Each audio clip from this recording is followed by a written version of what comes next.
Hi guys, very good evening. Welcome in my channel.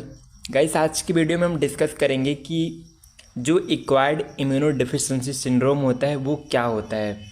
क्योंकि ये जो एड्स होता है दोस्तों, बहुत ही लाइफ थ्रेटनिंग डिजीज़ होती है। इसमें पेशेंट की बचने की चांसेस जो है तो बहुत ज़्यादा डिक्रीज़ हो जाते हैं। कहना चाहिए कि 80% पेशेंट की जो है तो डेथ हो जाती है, 20% बचाने की चांसेस रहते हैं। फिर भी इसको क्योर नहीं किया जा सकता दोस्तों। इसको हम इसके सिम्टम्स को कंट्रोल कर सकते हैं, बस HIV या एड्स को कंट्रोल किया जा सकता है, बट उसको क्योर नहीं किया जा सकता। तो आज हम लोग डिस्कस करेंगे कि जो एक्वायर्ड इम्यूनो डिफिशिएंसी सिंड्रोम होता क्या है। तो दोस्तों चलिए देखते हैं। एक्वायर्ड का मीन्स होता है दोस्तों कि जब हम इन्वायरमेंट से किसी भी डिजीज़ को एक्वायर करते हैं। देन इम्यूनो डिफिशिएंसी मीन्स कि जब HIV वायरस को हम अपने बॉडी के अंदर अडाप्ट कर लेते हैं, तो ये जो हमारे बॉडी में इम्यून पावर होता है, इम्यून पावर दोस्तों जो जब हमारे बॉडी में कोई भी इन्फेक्शन इंटर करता है तो हमारी बॉडी रिस्पॉन्स करती है। तो जो इम्यून पावर है वो बहुत ज़्यादा डिक्रीज़ हो जाता है। इम्यून पावर डिक्रीज़ हो जाता है, इम्यूनो डिफिशिएंसी। और सिंड्रोम का मीन्स होता है ग्रुप ऑफ सिम्टम्स। जब हमारी बॉडी में इम्यून पावर डिक्रीज़ हो जाएगा तो हमारी बॉडी में ग्रुप ऑफ सिम्टम्स अकर होंगी। मेनी टाइप्स ऑफ सिम्टम्स आएंगे। बॉडी पेन होगा, फीवर आएगी, इन्फेक्शन होगा, HIV ग्रुप का ग्रोथ होगा। तो मेनी टाइप्स ऑफ सिम्टम्स आएंगे। तो आई थिंक दोस्तों आपको समझ में आ गया होगा कि एक्वायर्ड इम्यूनो डिफिशिएंसी सिंड्रोम क्या होता है। कि ऐसी बीमारी जो हम एक्वायर करते हैं एनवायरनमेंट से और हमारी इम्यून पावर बहुत ही ज़्यादा डिक्रीज़ हो जाती है और इसमें ग्रुप ऑफ सिम्टम्स इन्वॉल्व होते हैं। तो चलिए दोस्तों इसके डेफिनेशन के बारे में बात करते हैं कि जो एक्वायर्ड इम्यूनो डिफिशिएंसी सिंड्रोम क्या होता है। Acquired immuno deficiency syndrome is a fatal disease. ये एक प्रकार की फैटल डिजीज़ है, मीन्स कि एक घातक डिजीज़ है। caused by virus called immunodeficiency virus। Human immunodeficiency virus means कि HIV वायरस के नाम से हम इसको जानते हैं और इसी के द्वारा ये एक्वायर्ड इम्यूनोडिफिशिएंसी एड्स जो है तो काज होता है। विच attack immune system of the body. ये जो HIV वायरस होता है वो हमारे इम्यून सिस्टम, हमारे बॉडी के इम्यून सिस्टम पे अटैक करता है और सबसे पहले इसका मेन रोल ये रहता है कि हमारे बॉडी के इम्यून पावर को डिक्रीज़ कर देगा। देन फिर ये HIV हमारे बॉडी पे ग्रोथ करेगा दोस्तों।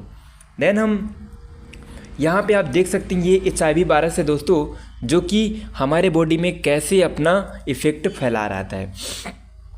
जैसा कि आप लोग देखे होंगे दोस्तों, अभी कुछ टाइम पहले कोरोना वायरस आया था। तो ये जो वायरस होते हैं बहुत ही ज़्यादा घातक होते हैं।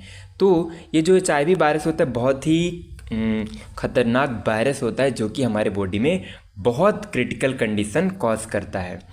देन देखते हैं, AIDS is a medical condition. A person is diagnosed with AIDS when their immune system is too weak fight off infection.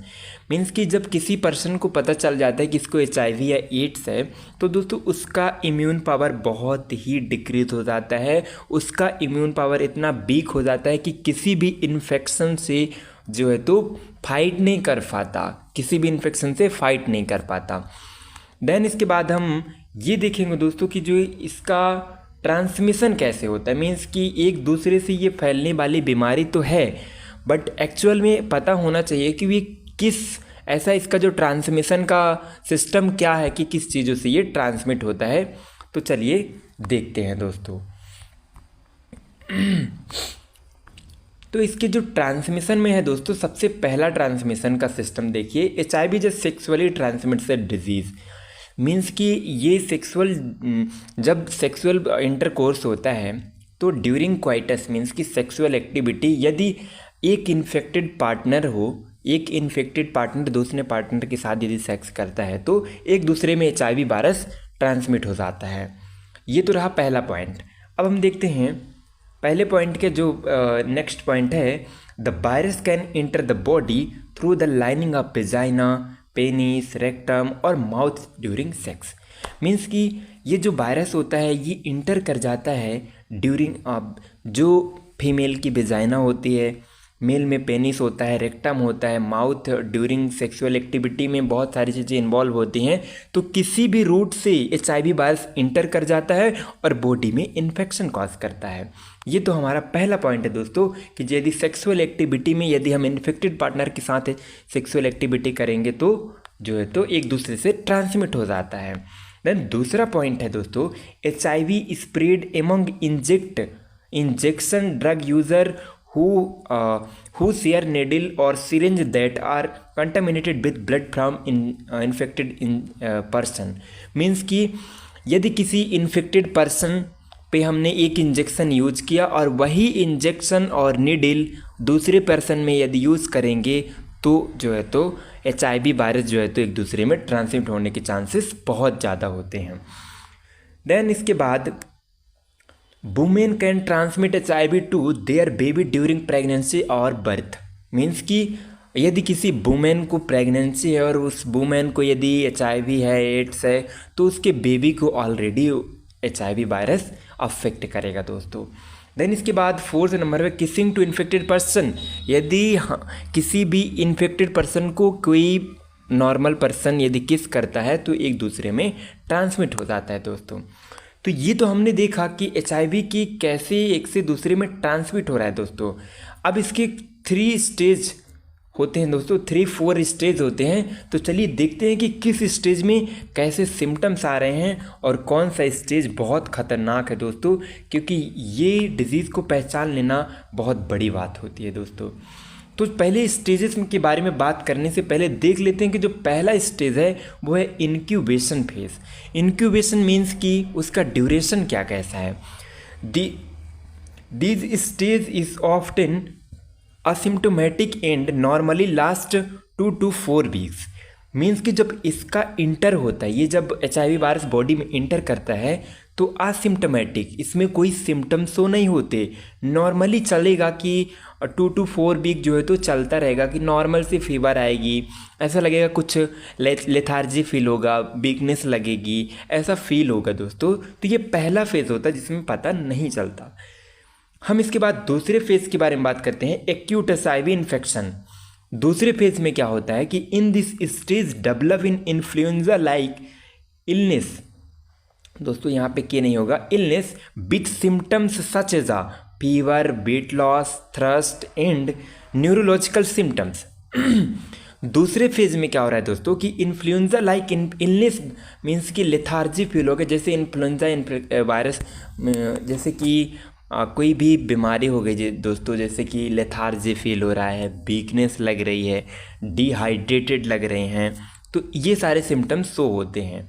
Then उसको और सिम्टम्स देखने को मिल सकते हैं, जैसे कि फीवर आ रही है, उसका वेट बहुत ज़्यादा सडनली वेट लॉस होगा अचानक से, और थ्रस्ट होगा, और न्यूरोलॉजिकल सिम्टम्स मीन्स कि उसको मेनी टाइप्स ऑफ ब्रेन से रिलेटेड आएंगे, जैसे दोस्तों कन्फ्यूजन हो गया, उसकी मेमोरी लॉस होने लगेगी, उसको कोई चीज़ें याद नहीं रहेगी, उसकी बॉडी मीन्स कि उसकी जो मसल्स होंगी वो बहुत ज़्यादा वीक हो जाएंगी और धीरे धीरे श्रिंक होने लगेंगी दोस्तों मसल। तो ये सेकेंड स्टेज में फीवर आएगी, वेट लॉस होगा, थ्रस्ट होगा, न्यूरोलॉजिकल सिम्टम्स आएंगे, तो ये second stage acute HIV infection में हो रहा है दोस्तों। अब हम देखते हैं, बात करते हैं कि ये थर्ड स्टेज में क्या होता है। तो लेटेंसी से स्टेज इसको बोलते हैं, the body natural strong immune defence reduce number of viral particle in the blood and infection seen to clear. Means कि बॉडी का जो इम्यून पावर होगा थर्ड स्टेज में बिल्कुल रिड्यूस हो जाएगा। हमारे बॉडी में कोई भी प्रकार का इन्फेक्शन एंटर होगा तो वो बहुत जल्दी डेवलप करेगा। मीन्स कि अब हमारा इम्यून पावर रिस्पॉन्स बिल्कुल भी नहीं करेगा क्योंकि पूरा रिड्यूस हो चुका है। फिर इसके बाद number of particles in the blood, फिर जो है तो ब्लड में बहुत सारे वायरस या वायरस जो है तो ग्रोथ करने लगेंगे और infection seen to clear. Then फिर इन्फेक्शन जो है तो क्लियरली फाइंड आउट हो जाता है कि इस पर्सन को HIV है दोस्तों। नेक्स्ट हम फोर्थ स्टेज के बारे में बात करने जा रहे हैं कि फोर्थ स्टेज में डायरेक्ट एडसी हो जाता है, बट इसमें क्या देखने को मिलता है, in this phase immune response is lost. इस फेज में तो इम्यून पावर टोटली लॉस्ट हो जाता है।